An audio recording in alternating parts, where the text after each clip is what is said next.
Why do relationships hurt so bad, and does this ever end?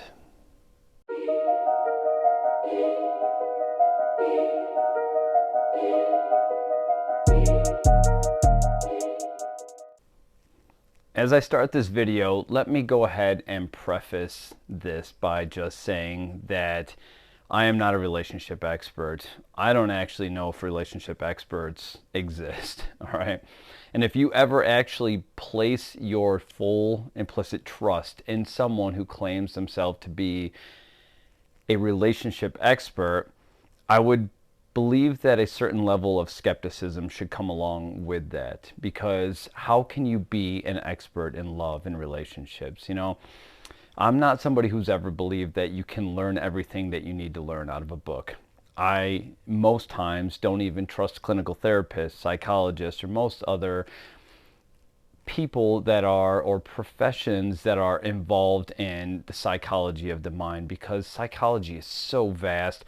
Personalities are never the same. Most of our reactions are even chemical based. So to have somebody claim themselves to be an expert is such a difficult thing for me to wrap my head around. But I will say that I don't specialize in relationships. I just know what I know about relationships. I know about my own experiences. I know about the experiences of others in my life. And I know that there are certain truths in relationships, and there are certain facets of healthy relationships that don't feel all that healthy. And then there's other facets of relationships that appear to be healthy that are incredibly toxic. So when, especially as an adult, a lot of the things I believe that as a young person you experience, you can often discount that, because I'll tell you, the pain that I feel in a relationship today, the heartbreak that I could feel, the devastation that I could feel from a heartbreak today is significantly higher than how it would have felt at the age of 14, at the age of 18, even at the age of 20. What I thought was pain was nothing compared to what I would feel today. Now, that's not to minimize anyone's experience. Of course, somebody at the age of 20 or 18 can have an incredibly difficult and painful experience, but as you get older, and you start to come to terms with your mortality, and you start to invest more in people, you start to see that over the years, especially gaining the experience in areas you've been through, for those of us who have been through multiple relationships, what you've come to appreciate in a person, okay? Now, it's a little bit difficult to kind of pinpoint certain things if you've been in a relationship with the same person for 20, 25 years. I myself was married for 14 years. But there are people that have been together since being, in their teens. They're just high school sweethearts, and it just seems to work.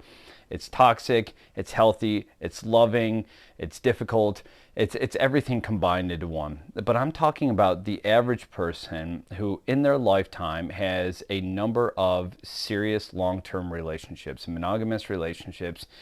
There's going to be a certain element of pain, and I believe it's often experienced more in people like us, people who have been through multiple relationships, because many times as you come out of one, you go into another, a new relationship with a new face on, a new skin on, new love in your heart, new thoughts in your mind. You have this interpretation of the reality that that relationship should embody. And when it doesn't come to fruition, when it doesn't pan out, when you've invested 2 years, 3 years, 4 years into this person, even a year into this person, and it doesn't seem to work out, somehow it just seems much more painful. And why is that? Why is it that we feel this way? I mean, if you were to go see a psychologist, they would probably try to psychoanalyze things. They would sit there and ask you questions. Well, why do you feel this way? Why do you feel this way? Honestly, the reason that we feel this way is because we've invested more. Now, I will say that I was in a relationship when I was in my late teens into my early 20s, and when that thing fell apart, I was devastated. I was definitely hurt. The thought of her with another man was devastating. The thought of her just letting me go was devastating. But then, I got over it. When it happened, it was a shock. It was painful, but I got over it. I just let it go, and I ended up meeting something so much better, and then I ended up getting my son as a result of that next relationship, and that was such a healthier relationship to be in. But even that wasn't the end of it. And when that fell apart, yes, that was painful. When the next one fell apart, that was painful. But every relationship, every successive relationship that followed that primary one, that basis relationship that I had at the age of 18 through 22, just seemed to hurt a little bit more. And it's because of me. It's because of who you are. It's because of who I am. It's because we've evolved. And that doesn't necessarily mean that if you continue this on again, off again relationships and dating people for 2, 3, 4 years at a time, that by the time you're 70, 75, 80 years old, that you're going to feel much more pain than now. But you might. And the reason why is because it's taken you all these relationships to really truly feel what works best for you, what you value in a person, what is to be cherished in their personality. We don't just, some of us do, and, we're just learning. Life is a learning experience, right? But some of us just get out of a relationship and race right into another relationship without ever truly learning a thing or two about ourselves, without taking time to reflect. We just want the pain to go away so bad that we're willing to just jump into another one with somebody else without having done the work. And sometimes that just ends to a capitulation, that ends to that relationship itself falling apart, because you came from a different place, you came from a different energy, you weren't mentally ready, you weren't in the place that you need to be in a healthy way. Now, if you take some time off, you take a few months, you take a year off in between these relationships to really reflect on yourself, to start loving yourself again, to work on those parts of you that you can fully acknowledge were not healthy parts that you carried in that last relationship, well, things are going to be a little bit different, right? Things should be a little bit healthier in that next relationship. But at the same time, you're more than likely going to have a different set of boundaries. You're going to have a different set of standards for what you value. Me, for example, I could not date someone that doesn't have a good sense of humor. For me, it's just the idea of being with someone and laughing with that person and playing pranks on that person or joking with that person a lot. It's so important in a relationship to me, because it keeps our heads cool. It allows us to communicate in ways that are less serious all the time. If we're ever in a fight, to be able to kind of get each other back on track through just kind of playing with the other person, just kind of joking or just making some kind of gesture. But I feel like a good sense of humor is such a significant thing to have in a relationship, but that's not how everyone feels.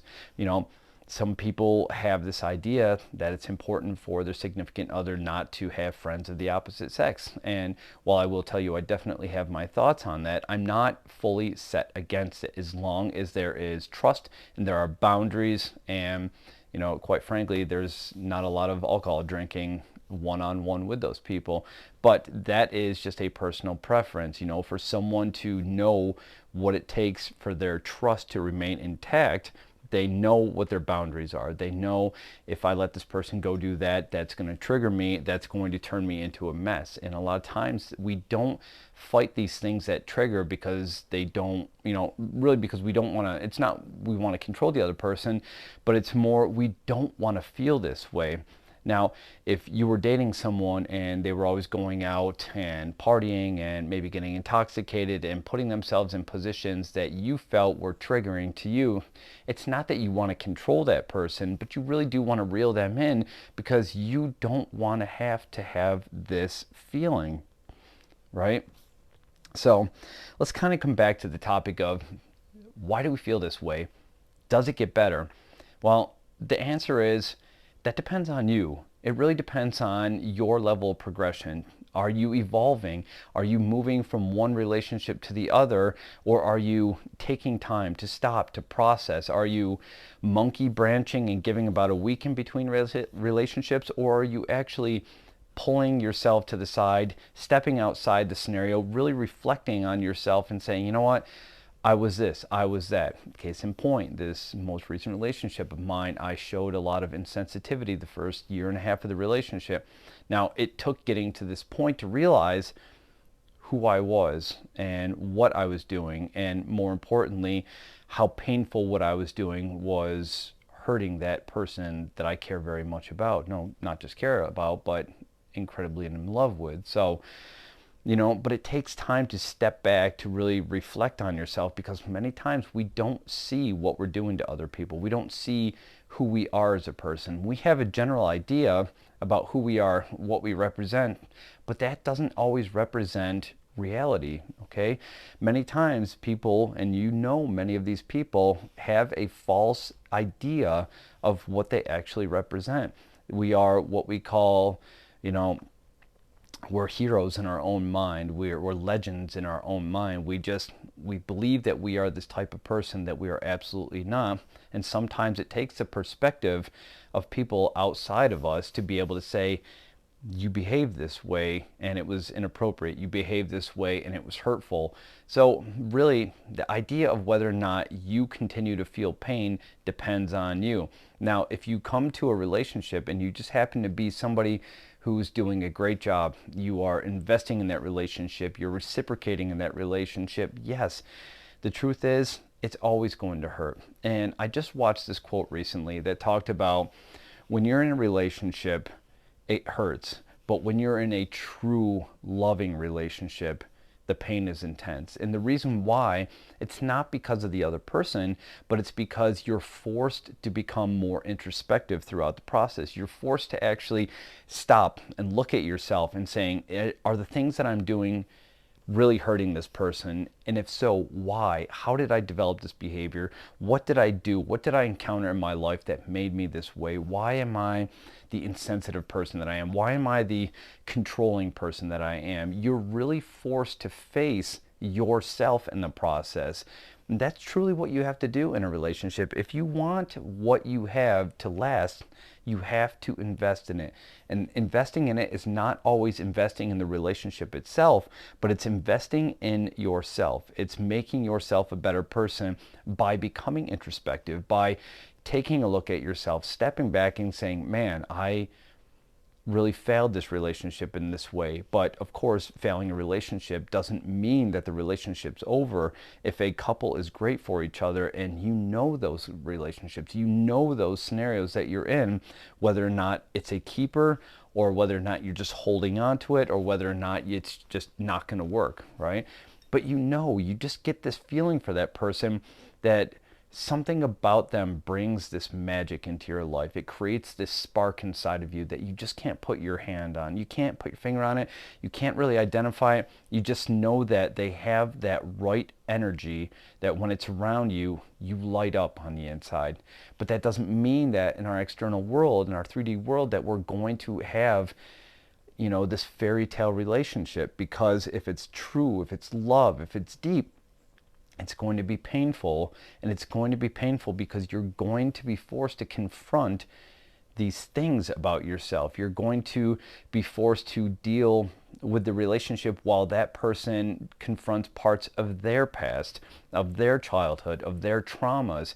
So it's never going to be easy. If it's worth it, it's never going to be easy. If the relationship is one that you see has the legs to go the distance, then you need to understand that that relationship is going to have a significant amount of pain throughout it.